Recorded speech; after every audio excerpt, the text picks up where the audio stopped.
Hello ka-swimmers! Yan po si Batang Palaban. Nagbibake siya po ng cookies. Yan siya po. Binibake niya po yung mga sangkap ng cookies kasi gagawa siya ng cookies ngayon. Yan po si Batang Palaban. Kakatapos lang po mag-swim kaya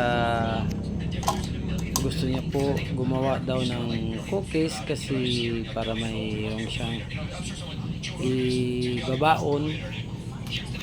Kaya na po si Batang Palaban. Ang galing po. Yan na po. So, tingnan nyo yung ginagawa niya. Nilalagyan niya ng chocolate, yung toppings. Yan. Sarap niyan kasi nasa loob ng cookies meron meron pong chocolate. Yan po siya.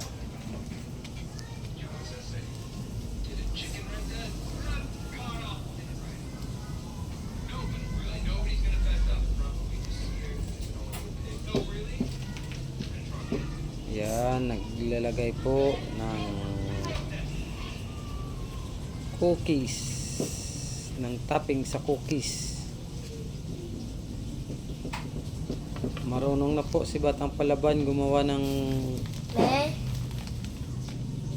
cookies po. Yan, nilalagyan niya po ng topping ng chocolate sa itaas ng kanyang niluluto. Kaya na naman tapos ka lang prito. Pagkatapos nito, ilalagay niyo na po sa oven. Yan na po. Ilalagay niyo na po sa oven.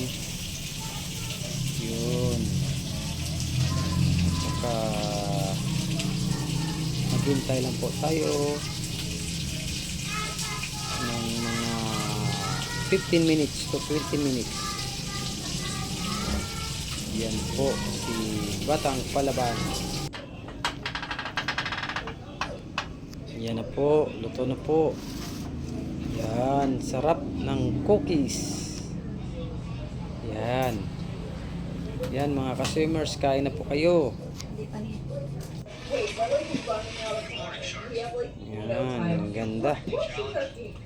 Yan na po, babay na po mga ka-swimmers. Tapos na po. Bye, thank you for watching.